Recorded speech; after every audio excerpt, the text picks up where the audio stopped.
নমস্কার বন্ধুরা, আমাদের এসবিকে কুকিংয়ে আপনাদের সবাইকে নমস্কার জানাই। আমরা আজকে বানাচ্ছি লাউ পাতা ভর্তা আর সয়াবিন তরকারি।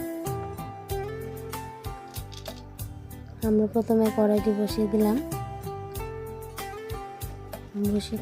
কড়াইতে প্রথমে জল দিয়ে দিলাম।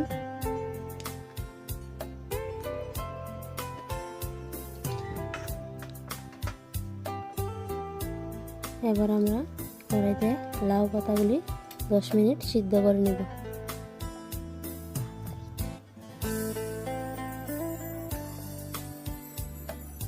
আমাদের লাউ পাতাগুলি সিদ্ধ হয়ে গেছে, এখন আমরা নামিয়ে নিলাম।